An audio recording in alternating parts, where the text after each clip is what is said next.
आप देख रहे हैं देश लाइव, देश की आवाज।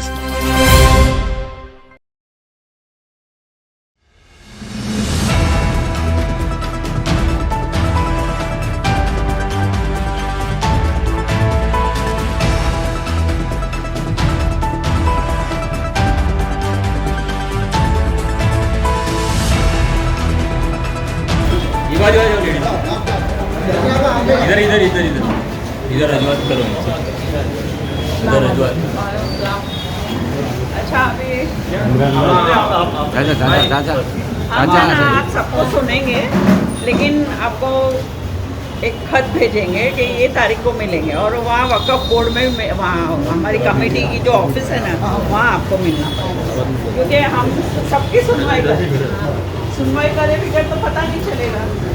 आपकी भी सुनवाई करेंगे, सबकी सुनवाई करेंगे। अभी हम बेघर हो गए, अभी अब हम कहाँ जाएंगे? एकदम से तो ये नहीं हो सकेगा। कोर्ट का जो ऑर्डर है वो हमको देखना है। मैडम एक रिजवान कादरी ने एक गुंडे को भेज के हमारे घर तोड़वा के आज हम घर से हमारे रहने का कोई सहारा नहीं है। हम क्या करें बताओ, तुम बताओ। हमारे साथ ऐसा कराने का हम आपको बता नहीं सकते। अगर ये हकीकत है तो ये रिकॉर्ड में आएगा और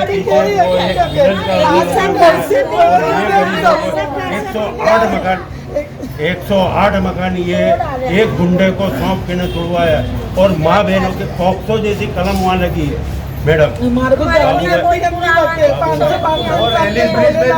पीर कमाल में भी ऐसे रेसिडेंट ऐसे ही तकलीफ, वहाँ भी कोई सुनवाई होती नहीं है। मैं क्या कहती हूँ, रिजवान कादरी कौन है? आप इसकी जांच करो मैडम, रिजवान कादरी कौन है? कौन की माँ बहनों की हमारी जगह चाहिए बस। हमारे घर जाके हम अपना घर बनाएंगे वापस। जैसी कलम लगी है ये 200-500 रुपये ही कमाते हैं ये लोग, कोई बहुत पैसे वाले लोग नहीं है। पहाड़े पर परेशान, हमको हमारी जगह चाहिए। हम कैसे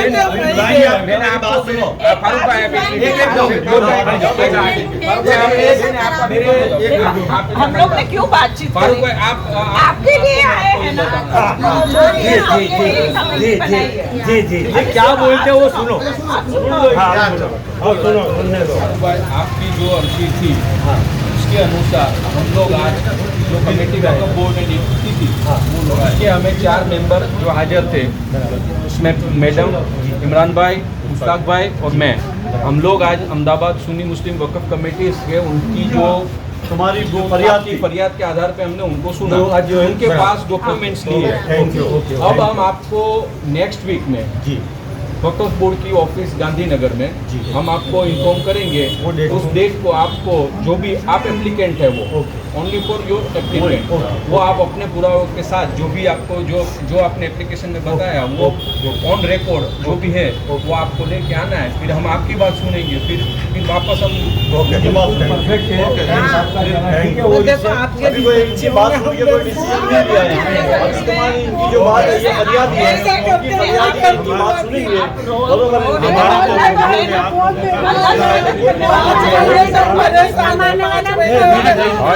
काम करा जाए ना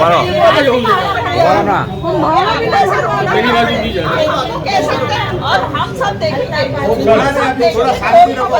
आप बोला तो बरोबर, मैडम ने बोला अब अपने भी कोई बात नहीं। अल्लाह ने रास्ता हमको हमारी जगह चाहिए। मैडम आज की जो मीटिंग जो रही क्या कुछ रहा? पहली मीटिंग थी, काफी टाइम से केस चल रहा था, ये एप्लीकेंट का कहना है कि बहुत ज्यादा 2-3 महीने हो गए, आज पहली मीटिंग थी, तो क्या रहा इस मीटिंग के अंदर? थोड़ा सा मीटिंग के अंदर हमने सब ट्रस्टीज के पास से सब मटेरियल लिया है और ये देखा है है कि ये लोग की कंप्लेंट्स क्या है, फिर इनको अभी सुनेंगे, उनके सुनने के बाद ये सब हम देखेंगे कि क्या है, क्या इश्यूज है। तो आज की मीटिंग में आने सब आपने सवाल जो भी हाँ, इनके पास से, ट्रस्टीज के पास से हमने सब मटेरियल लिया है। उन्होंने बताया हमको केस का जो कोर्ट में केस हुआ था उसके आधार पे हमने सब डॉक्यूमेंट्स लिए हैं उनसे। जी, कौन कौन से केस के बारे में बात हुई है? वही 1 हफ्ते में हम लोग लेने वाले हैं। कौन कौन से केस पे बात हुई है? जी, कौन कौन से केस पे बात हुई है? केस तो जो है वो है हमको जिसमें कमेटी बनाया है। अच्छा मैम, जैसे आज यहाँ पर अलग अलग वक्त से जुड़े हुए कई लोग आए थे, जिसमें चारतोड़ा कब्रिस्तान के लोग भी हैं, नगरी हॉस्पिटल के लोग भी हैं, जो मेन पिटिशनर है वो भी हैं, तो उनसे भी बातचीत होगी या क्या उसके बाद में, या क्या है? इसमें जो पिटिशनर्स है उन सबसे बात होगी, जो जिसने जो एप्लीकेशन दी है, जो एप्लीकेंट्स है उसको पिटिशनर्स भी कहते हैं, उनको सबको हम सुनेंगे। उनके पास जो मटेरियल है कि क्या उनकी कंप्लेन है, हम सब सुनेंगे। अच्छा, जिन 3 नए लोगों के नाम इसके अंदर दाखिल किए गए थे तो उसको साइड में रखा गया था, तो क्या अभी वो वर्किंग रहेंगे? पहले तो नहीं, यानी अभी वो वर्किंग रहेंगे, यानी केस चल रहा है उस दौरान? नहीं, वो तो कोर्ट का जो ऑर्डर होगा वो हम अभी अच्छा, कुछ नहीं कह सकते हैं। ओके, हमें तो सिर्फ इंक्वायरी करनी है। हम एक कमेटी है, लोगों को नेक्स्ट वीक बुलाया जाएगा। ये नहीं इस तरह, ये नहीं होना चाहिए। ये सब बस रहने दो, ये मत करो। मेन चीज सुनने नहीं दी है। तो कुछ लोग आप देखिए, यहाँ पर हम लोगों से भी बात करने की कोशिश करेंगे, हम लोगों से बात करने की कोशिश करेंगे।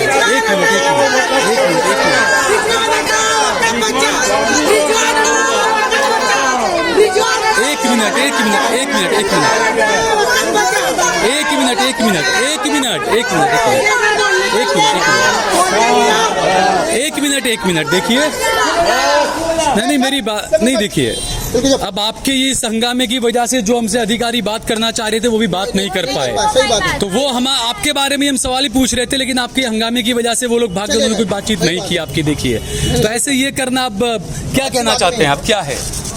हम बहुत परेशान है, बस हम ये कहना चाह रहे हैं कि हमारी तकलीफें दूर करो। हम बहुत परेशान हैं। क्या परेशान? हमारे बच्चे लेके हम बहुत परेशान हैं। बरसात के मौसम में घर से बदले हमको घर चाहिए, हमको कुछ नहीं चाहिए, घर के बदले घर चाहिए। बस हम बहुत परेशान हैं, समझे? हमारी तकलीफ हम किसको बोले, हमको ये समझ। आपके पति क्या करते हैं? हमारे पति मजदूरी करते हैं। क्या मजदूरी? बस वही छोटा मोटा धंधा करते हैं, 200-300 रोज का लाते हैं। क्या करने का? कितने टाइम से रह रहे हैं आप यहाँ पर? हम यहाँ बाजू बहुत टाइम से, समझो हमारा बचपन ही यही। अभी मेरे को 15 बरस से मैं यहाँ रहती हूँ। हाँ, मेरे मम्मी पापा 69 से रहते हैं, बरोबर। देखिए, मैं ऐसा नहीं है कि मैं आपके खिलाफ या किसी के साथ, लेकिन ये हकीकत है, जब आप 25 साल से वक्फ की जमीन पर रह रहे हैं तो 25 साल 30 साल में इंसान खुद का मकान अलग खरीद भी लेता है, तो खुद को कोशिश तो करनी चाहिए ना। ऐसा तो है नहीं कि वक्त हमेशा आप उसमें रहें। कोशिश करें, हमारे पास कोशिश के लायक कुछ है ही नहीं। वो लायक ही नहीं, हम हमारे रोज का लाते, रोज का खाते हैं। आवक होगी तो कुछ करेंगे। 69 में जो धम्माल हुई ली तो लोग रहने आए थे, बना दी थी, बना दी। उसके बाद वक़्फ़ का कमेटी का मतलब क्या है कि भाई तुम अपने अपने विस्तार चले जाओ। तो वह आज ही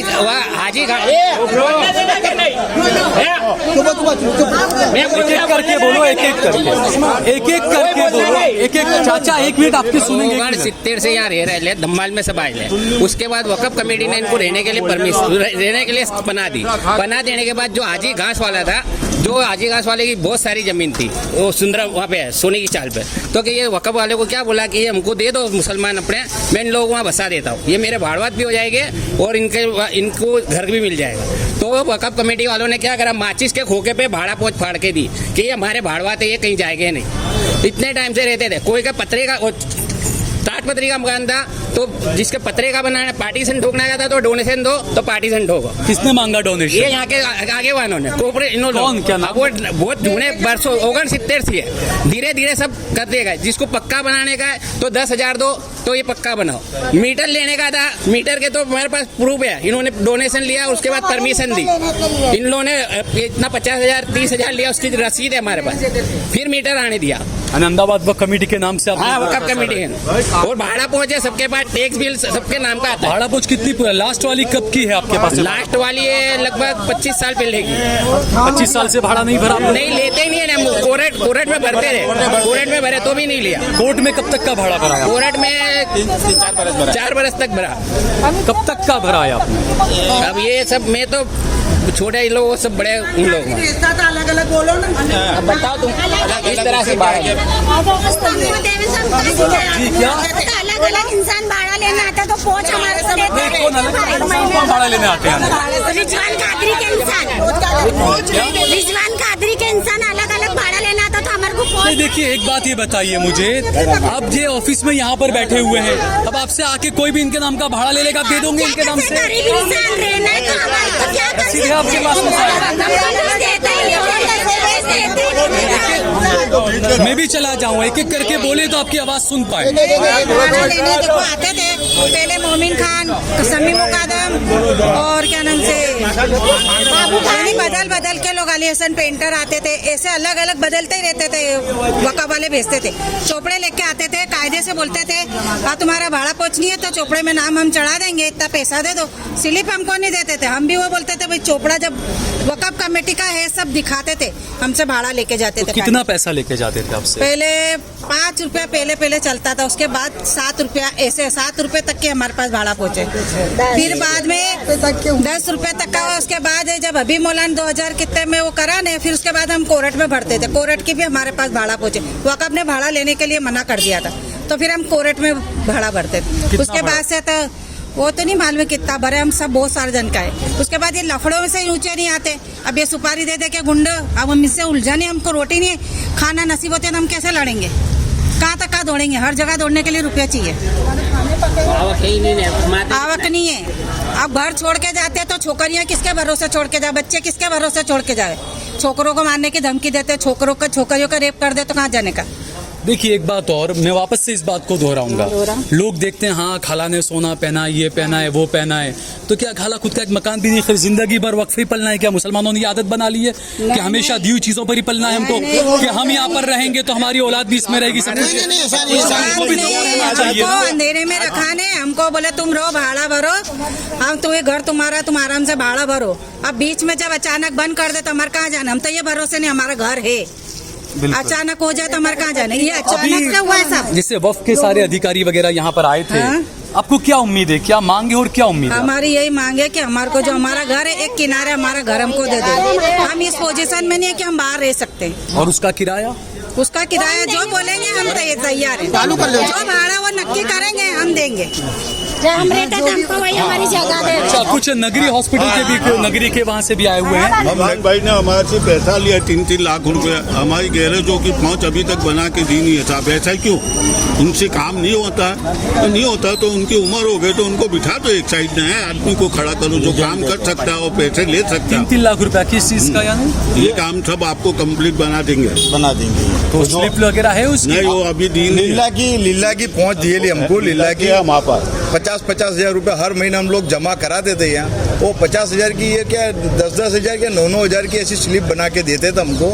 वो पैसा इन्होंने बोला कि हम वकील के थ्रू, हम तुम्हारे वकील के उसमें लेंगे काम में और तुम्हारे को यहाँ वो करेंगे, और उन्होंने हमारे पास से पैसा भी ले लिया और निकाल भी दिया हमको। तो जब आपने लिल्ला की पहुँच देकर पैसा लिया, इन्होंने वो तो फिर आपने लिल्ला दे दिया, वो तो इस्तेमाल वो कहाँ पर भी कर सकते हैं।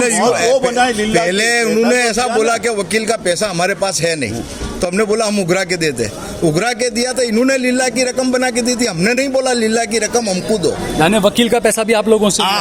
तो उन्होंने वो रकम को छुपाने के लिए वो लीला की रकम लिखी, लीला की रकम। अब हम वो जो भी लिखे, हम तो हमारे मकसद के लिए कि भाई हमारा कुछ यहाँ हो जाएगा, गैरेज का काम हो जाएगा, हमारा जो कायदेसर है, गैर कायदेसर की बात नहीं है, कायदेसर है, हमारे पास भाड़ा पहुँचे, भाड़ा करा रहे, टैक्स बिल है, सब कुछ है। तो अभी हाईकोर्ट में चल रहा है आपका? हाईकोर्ट में चल रहा है। अब इतने वर्षों से हम इतना वो रह ले, तो अब उसका निवेड़ा लावेंगे लोग। इतने वर्षों से क्या करेंगे हम लोग? तो देखिए अब कोर्ट के अंदर तो जब मामला जाता है तो 40-50 साल भी कोर्ट में तो साहब बरोबर है, चलता है बरोबर है। इतना सारा टाइम तो कुछ ना कुछ तो रिजल्ट आवे ना, कि नहीं आवे इसका? बिल्कुल, उसका रिजल्ट तो आना चाहिए। आप लोगों की गैरेज वगैरह वहाँ सब चल रही है, खुले में काम करते, फुटपाथ टाइप है सर, बिल्कुल ही। और हम चाहते हैं वक़्फ़ से कि भाई इनकी आमदनी बढ़े, हमारे से बैठ के भाड़ा करा रही है, जो भी तैयार करके एक नया, जो भी मार्केट रेट के मुताबिक जो भी किराया वगैरह बात करके तैयार करे, वो देने के लिए तैयार है। भूखे प्यासे अब 5 महीना होता हम काम करते हो तो बारिश गिरता होता काम करते हो तो अब चाचा काम तो आप अपने लिए अपने परिवार के लिए कर रहे हैं, आप वक़्फ़ के लिए तो नहीं कर रहे हैं ना। हमारे को छत तो चाहिए ना काम अच्छा, करने हाँ, के वो बात होती लिए। है, हाँ। तो पैसा लेके क्यों ऐसा करते हैं? उनको क्यों आने देते हैं यहाँ पे हमारी जगहों पे? कोई ऐसे इंसान को बोलो कि जहाँ रिजल्ट है कि भाई ये लोग यहाँ बरसों से काम करते हैं, 70-80 साल से, यहाँ कोई परेशानी नहीं है, सब गुजराती लोग भी खुश है, काम धंधा अच्छा करते, सब कुछ है। और अपने हमारे को भाड़ा पहुँच भी नहीं देते, ये सब परेशानी है ना भाई। ठीक है, चलिए शुक्रिया। तो ये देखिए, ये कहा जाता है कि हर नागरिक का, किसी भी देश का नागरिक होता है, उसका अधिकार होता है कि कम से कम उसको रहने के लिए छत मिले, उसको पढ़ाई के लिए मिले, उसको पानी मिले, बिजली मिले। लेकिन ये मोदी जी के गुजरात की चीज़ें आपने आपको हमने दिखाई, क्योंकि अगर सरकारी ज़मीन है या वक्फ की ज़मीन है, वक्फ एक्वायर करती है अगर, या सरकारी ज़मीन अगर सरकार वापस लेती है, तो जिस प्रधानमंत्री ने ये वादा किया था कि मैं 2022 तक सबको, हर गरीब को पक्के मकान दे दूंगा, तो क्यों ना उनके गुजरात से वो शुरुआत करते हैं। इतने सब लोग यहाँ पर है, किसी की दुकान उजड़ गई, किसी के मकान उजड़ गए, इन सब की मांगे यही है कि इनका कहीं वैकल्पिक व्यवस्था इनकी की जानी चाहिए, उसके बाद ही इनको यहाँ से हटाया जाना चाहिए। वक्फ कमेटी, अहमदाबाद सुन्नी वक्फ कमेटी का जो मामला चल रहा है, उसके अंदर जो पिटिशनर हैं, जिन्होंने सबसे पहले अर्जी दाखिल की थी, फारूक भाई हमारे साथ में हैं। फारूक भाई, आपने 2 महीने पहले शायद मेरे ख्याल से ये चीज़ें थोड़ी ज़्यादा फोर्सफुल होने लगी, तमाम चीज़ें। आज अहमदाबाद सुन्नी वक्फ कमेटी के अंदर एक मीटिंग थी, एक कमेटी जो बनाई गई, आपने जो आरोप लगाए थे उनको लेकर, आज सारे अधिकारी यहाँ पर आए थे, बातचीत हुई, कुछ और भी लोग यहाँ पर थे। क्या ये मामला संक्षेप में थोड़ा बताएंगे आप? ये मुद्दा 2-3 महीने पहले ऐसे गरमाया गया कि गुजरात राज्य वक्फ बोर्ड का एक चुनाव था। तो चुनाव के अंदर यहाँ सुन्नी मुस्लिम वक्फ कमेटी से सैयद बड़ा साहब ने नॉमिनेट किया था। अब मैंने उनका वादा लिया था, 2014 से मेरी केस पेंडिंग है वक्फ बोर्ड के अंदर। तो मैंने वक्फ बोर्ड को ये राइटिंग में दिया था, चुटनी कमिश्नर को, कि भाई इनका कोई लीगल राइट नहीं है, ये बोर्ड मेंबर नहीं है, इनका कोरम नहीं है। तो जो नॉर्म्स होते हैं उनके हिसाब से इनका मतदान का अधिकार और इनका जो इन्होंने प्रत्याशी फॉर्म भरा था वो रिजेक्ट कर दिया था। उसके बाद ये लोग हाईकोर्ट गए, हाईकोर्ट से मैटर रिफ़र होकर वापस गुजरात वक्फ बोर्ड में आई है। तो अभी मेरी एप्लीकेशन के ऊपर गए महीने की 12/6 को एक बोर्ड बैठा था। बोर्ड के 6 नंबर के ठहराव में गुजरात राज्य वक्फ बोर्ड ने एक निर्णय लिया कि भाई ये जो 14 साल से जो स्कीम पेंडिंग के एक एप्लीकेशन पड़ी है, तो उसमें अब नई स्कीम बनानी चाहिए। एक मुद्दा ये रखा था। और अभी वर्तमान ट्रस्टियों के फेरफार रिपोर्ट मौकूफ़ रखे थे, उसके रिलेटेड आज पेरेंट्स कमेटी आई थी, जिसमें रिटायर्ड डिस्ट्रिक्ट प्रिंसिपल जज है तनवीर शेख, हमारे जमालपुर साड़िया विधानसभा के धारासभ्य इमरान भाई खेड़ा वाला है, मुस्तक भाई खाटी डाइंग वाला है, और जीशान नकवी साहब है जो वक्फ बोर्ड के डायरेक्टर है। वो लोग ऊपर गए थे, 3-4 घंटे से उनकी मीटिंग चल रही थी। नीचे आने के बाद मैंने उनसे पूछा, तो उन्होंने किया भाई जो कायदे कानून के तहत जो इन्वेस्टिगेशन होता है हमने वो किया है, और 1 वीक के अंदर हम आपको एक नोटिस देंगे, आप अपने सारे पुरावे लेके गुजरात राज्य वक्फ बोर्ड में आना। आपको बुलाया है? तो मुझे बुलाया है, मुझे जाना है। क्या फारूक भाई, इसमें आपका भी कुछ इंटरेस्ट है, मेंबर बनना है, या कुछ इंटरेस्ट आपका भी है इसमें? मैं पिछले 10 साल से यही बोल रहा हूँ, मेरा इसमें कोई इंटरेस्ट नहीं है। मुझे इस कमेटी में पहले भी नहीं आना था, अभी भी नहीं आना है, और इंशाल्लाह जब तक जिंदा रहूँगा मुझे इस कमेटी में आने में कोई इंटरेस्ट नहीं है। मैं एफिडेविट करके दे सकता हूँ कि मेरा वाली वंश वारसदार कोई भी सुन्नी मुस्लिम वक्फ कमेटी के अंदर मेंबर नहीं बनेगा। मेरा मकसद सिर्फ कौम के कुछ दबे कुचले लोग हैं। वक़्फ़ के मुतालिक मैं आपको अपनी बात ये बताना चाहूँगा कि वक़्फ़ है किसके लिए, वक़्फ़ बनाया किसके लिए, बैतुल माल बनाया किसके लिए गया है, यतीमों, गरीबों और मुफलिसों के लिए। तो उनका पैसा है, उनका राइट है, उनको दो। बस मेरा ये मकसद है, दूसरा मेरा कोई मकसद नहीं है।